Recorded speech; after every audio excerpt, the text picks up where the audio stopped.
The biological versus the digital self. Dr. Robert Cassar, eartheracademy.com and earthshipproducts.com. Rethinking reality here. Let's think about this. Biological self. And of course, a biological self is something that breathes, something that has blood running through its veins. A biological self has some form of feces. The biological self has some form of what's called a water body. So now let's look at the digital self. The digital self, of course, is the self that you see on maybe a video camera of yourself. It's the digital self, the CGI, the computer generated graphic. Okay, the video, the self that you're looking at, of course, is an electronic self, or a self with a lot of little dots on it that makes us turn into the self that we think we are when we're looking at ourselves through the video, the camera, or anything. It's like a capture in time. So let's go ahead and look and see now the biological and, of course, the merging of digital, the digital self. The digital self is a self-aware, maybe, and or automated aware, and or maybe even automated life, okay? Or a life that has awareness. So this is the idea, okay? Digital self. Got to sort of get with me here for a sec. The digital self is when you start to interact with all the electronics. Remember, listening to digital music. To become digital versus biological is a question. So now, if you're digital, it's only because you've learned how to use the electronics of the digit age, of the radio frequency age, or of the age of things that fly through the air. Okay, so it's a little hard to explain because this is a concept that's not easily understood. Remember, the merging of iron and steel with the mergement of organic, okay, tissue, biological tissue, not electronic tissue. So we've been grown to be able to handle the artificial interface that you, of course, call your cell phone, call your computer, call the wireless technologies. And, you know, it's dry in here. And, you know, this is how it works. Now, life is real simple, okay, when you're biological. When you're artificial, or when you're integrated with this interface, then you can see how you're losing your social skills as a human. You're losing your ways that we used to be able to see eye to eye instead of electronic eye to electronic eye. You can see how the society, okay, or the people are slowly getting taken over by this artificial interface or artificial person. So the artificial person uses artificial things, and the artificial things, of course, produce other artificial things to be able to make this person feel like they're doing something. Artificial interface is mostly mind control. Spend a lot of time, let's say if it's Facebook, let's say if it's messaging, back and forth texting, just talking on your phone. Being able to just electronically talk to somebody through email, through any form of the electronic world. Now, over time, remember 1G, 2G, 3G, 4G, and now 5G, the fifth generation of this electronic. You can call it parasite, as I've talked to many times before, but right now, it's your savior, isn't it? It keeps all your phone numbers. It understands pretty much everything. If you ask it a question, you don't know if it's really telling you the truth, but since it's coming through this magical screen, remember, we've given up a lot of our free thinking because the computer has everything that we need to know about. And if we don't know about it, what do? We just ask it. So I see, since I'm almost 60 years old, I've seen a lot of different people be taken away from this authentic biological self including the gender self, seeing a lot of different species being born right now at this time. And I'm talking humans. So when we get our bodies and minds integrated with another source of energy, and remember, the energy that flies through the air is a pulse technology. It's microwave technology, it's radio wave technology. It's all these different types of technologies that fly through the air. Remember, watching television, listening to your favorite radio show back in the 50s, it all had to go through the 50,000 kilowatt system, okay, from one mountain to the next, shooting the AM broadband, okay? So then you got FM, then you got all these different broadbands. Now you have millimeter wave, okay, power. Instead of microwave power, or instead of radio wave power, which they're all radio frequencies, okay, so everything's flying through the air. All the movies are flying through the air. All the information flying through the air, getting decoded through not only your machine, but also through your body. So we've become more of an electronic being, as you've noticed lately. The young people can't get these phones out of their hands. Why? It's because they're so under the spell of the interface. The interface is a pulsed interface, isn't it? Okay, your computer is a pulsed interface. Your television is a pulsed interface. And pulsing is very easy, just like sort of like taking a movie and doing a picture and a picture and a picture, from different angles. And you go ahead and throw that in, 1 second at a time. As you watch most commercials, you'll see all these different shots and angles. So to be able to control parts of your mind, to be able to be under a spell, what's coming next, wow, and trying to just assimilate the last picture, and it's got too much information overload.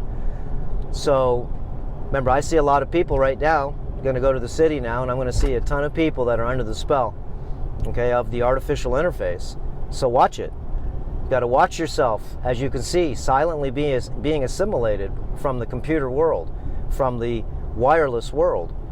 I don't allow any wireless in my house. As far as any hookups, anything that I have, my phone right now is on airplane mode. It's just using the camera.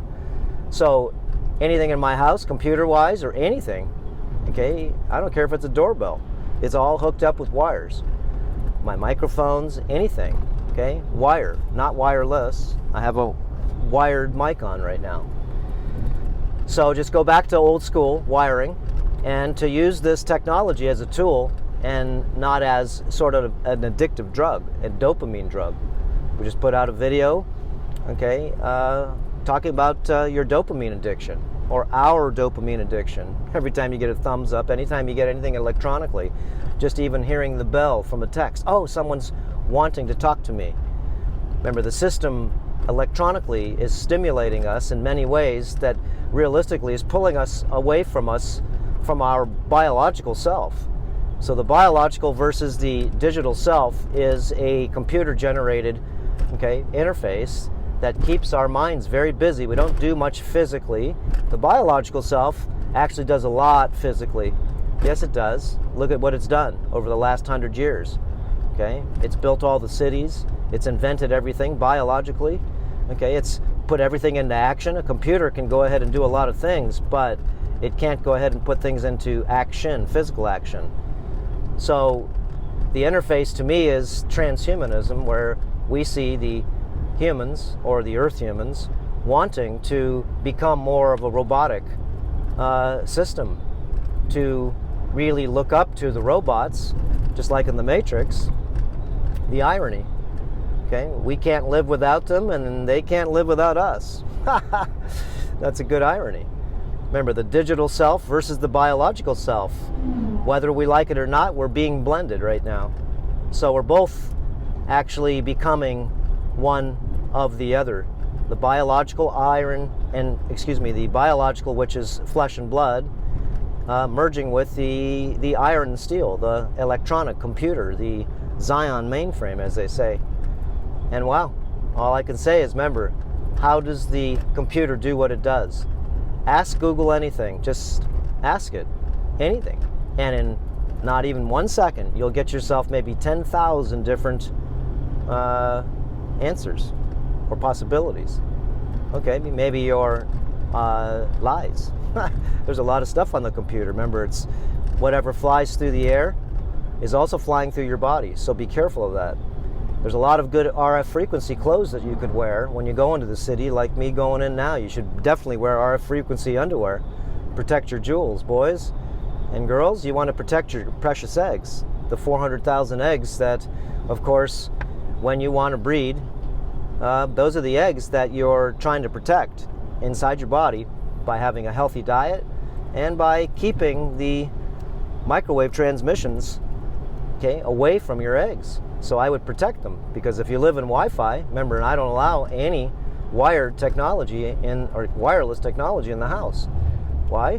Because I know what it does. It makes me feel stupid. It makes me feel like I'm like on some like a sedative. It makes me feel very like confused and washed. Makes me feel a little aggro too, and frustrated when I can't figure out things because I can't think well. I'm not clear in the mind. So that's why I don't use that. And of course I have an acoustic meter that shares with you or anybody that wants to listen to it. Look at our videos on RF frequencies. Okay, listen to that noise. Listen to the noise of the cell towers. Listen to the noise of your Wi-Fi machine. Listen to the noise of your wireless doorbell. Listen to the noise of Alexa. Constantly listening to your noise, and of course sending out transmissions in the air constantly, always. It's just what the electronic interface does. The Internet of Everything connects with everything, including, well, what we call our everything. So whether we like it or not, this is the digital age, as they say. So the digital age would mean that the digital people are emerging. And they are, of course, biological, but they are also, we won't say robotic, but most of them look like they are, but they're being digitalized. We're being upgraded, maybe, enhanced, maybe, and optimized, maybe. I don't see too many people taking the interface too well, but some people I see are faster, quicker, and smarter. Yes, they are. Think of every time you update your phone and every time they raise the frequency up, your body and your mind have to go along with this frequency since you're bathing in it. And we'll see what it does to everybody. Okay? We'll see what it does. Whether it's non-symbiotic, okay, means doesn't get along with us, or it's symbiotic, it gets along with us. In time, you'll see that those that are unsymbiotic will get dysfunction, dis-sease. And those that are symbiotic will be under its, I guess, control, or seamless control, or silent assimilation maybe. So as we become more digitally interfaced, I see more people actually losing their social skills to be able to speak, to be able to cursive handwrite, to be able to just speak to one another, looking at each other's eyes without, you know, being distracted by your phone or being distracted by whatever flying through the air. So I'm just getting right now into town, into Hilo here, and wow, I can feel it in my face already. I can hear it in my ears. Bzzz. Poof. If you could only hear what I hear, you'd run to the mountains too. Yeah, some people are sensitive to this noise. And if you're not, your cells are. Yes, they are. It's because if the dog hears the whistle and you can't hear the whistle, it's because maybe your sensors can't pick up that sound range. All you got to do is buy an acoustimeter, and it's for RF frequencies to be able to pick up the transmissions that are flying through the air. All right, there we go, guys. So stay away from being digitalized too much. Stay, being biological. And biological means you have to be social. Biological means that you got to just, I guess, I don't know, be more organic. I was going to say orgasmic. Okay, more organic. So, okay, guys, again, the digital interface is a very powerful interface. And every time that you, of course, feel the rush of this power in your hand, just know that in time, remember, everything that's good sometimes becomes too good. Any drug, or anything. So be careful. That's all I can say, is be careful. Yeah. Okay, guys, that's it. Aloha, and we'll see you next time. That's it.